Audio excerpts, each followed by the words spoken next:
ഈ ശ്രീധരൻ ഇപ്പോൾ എന്തോ ഒരു അതിവേഗ റെയിലും കൊണ്ട് നടക്കുന്നുണ്ടല്ലോ, അതുകൊണ്ടാണ് എന്താണ് അതെന്ന് മനസ്സിലാക്കാൻ വേണ്ടി പറഞ്ഞതാണ്. അദ്ദേഹം ഇപ്പോൾ ആപ്പീസ് തുടങ്ങിയതായിട്ട് കാണുന്നുണ്ട്, അത് നടപ്പാക്കാനുള്ള. അദ്ദേഹം പല ആപ്പീസ് നേരത്തെ തുടങ്ങിയതാണല്ലോ, ഓർമ്മയില്ലേ?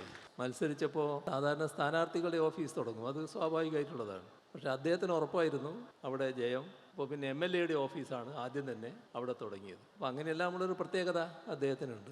റെയിൽവേയുടെ പ്രശ്നം വലിയ തോതിൽ ഇവിടെ ഉയർന്നു വന്നതാണ്. നമ്മുടെ നാട്ടുകാർ പഴയ അതേ സ്പീഡിൽ യാത്ര ചെയ്താൽ മതി എന്ന നിലപാടാണ് കേന്ദ്രം പൊതുവെ സ്വീകരിക്കുന്നത്. അതിന് പരിഹാരമായിട്ടായിരുന്നു നമ്മൾ സംസ്ഥാനം ഒരു പദ്ധതി കേന്ദ്രത്തിന് മുന്നിൽ സമർപ്പിച്ചത്, കേരയിൽ എന്ന പദ്ധതി. അത് തിരുവനന്തപുരം മുതൽ കാസർഗോഡ് വരെ ജനങ്ങൾക്ക് അതിവേഗതയിൽ സഞ്ചരിക്കാവുന്ന ഒരു ട്രെയിൻ സർവീസായിരിക്കും. അർദ്ധ അതിവേഗതയാണ് നമ്മളിതിൽ കണ്ടിരുന്നത്. സാധാരണഗതിയിൽ കേരളം പോലൊരു സംസ്ഥാനത്തിന് അത്തരമൊരു പദ്ധതി നടപ്പാക്കുന്നതിന് അംഗീകാരം ലഭിക്കാതിരിക്കുമെന്ന് ആരും പ്രതീക്ഷിക്കില്ല. സ്വാഭാവികമായി അംഗീകാരം ലഭിക്കുമെന്നാണ് കരുതുക. പക്ഷേ കേരളത്തിന്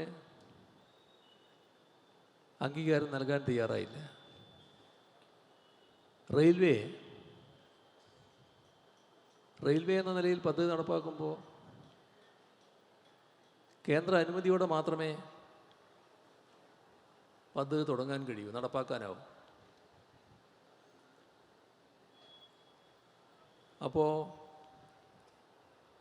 ഫലത്തിൽ അനുമതി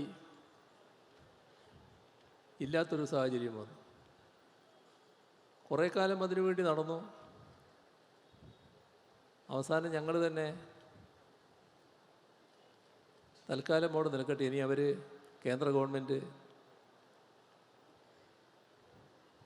പറയുന്നെങ്കിൽ ആലോചിക്കാം എന്ന മട്ടിലൊരു സമീപനത്തിലെത്തി. അങ്ങനെ ഇരിക്കുമ്പോഴാണ് നമ്മുടെ ഈ ശ്രീധരൻ രംഗത്ത് വരുന്നത്. അദ്ദേഹം വന്ന് കണ്ടു, എന്നിട്ട് പറഞ്ഞു, ഈ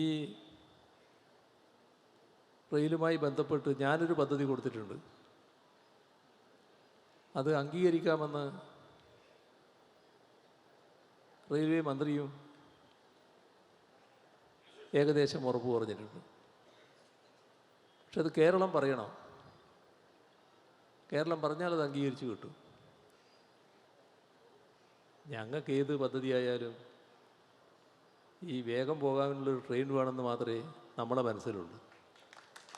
അത് കേരള ഗവൺമെൻറ് പറഞ്ഞതായാലും ഈ ശ്രീധരൻ പറഞ്ഞതായാലും ഇനി മറ്റാരെങ്കിലും പറഞ്ഞതായാലും, നേരത്തെ ഒരു ഘട്ടത്തിൽ റെയിൽവേ മിനിസ്റ്റർ ഉടനെ പറഞ്ഞിരുന്നു, ഞങ്ങൾക്ക് തന്നെ നടപ്പാക്കണമെന്നില്ല, നിങ്ങൾ നടപ്പാക്കിയാലും മതി, ഞങ്ങൾക്ക് റെയിലാണ് ആവശ്യം.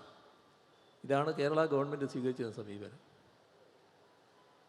അപ്പോൾ അദ്ദേഹത്തോട് പറഞ്ഞു, ആവട്ടെ നമുക്ക് പരിശോധിക്കാമെന്ന് പറഞ്ഞു. അങ്ങനെ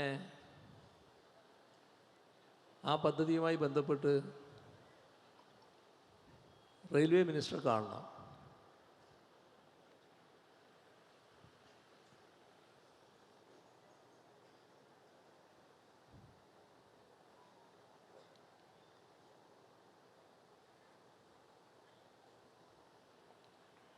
ആ ഘട്ടത്തിൽ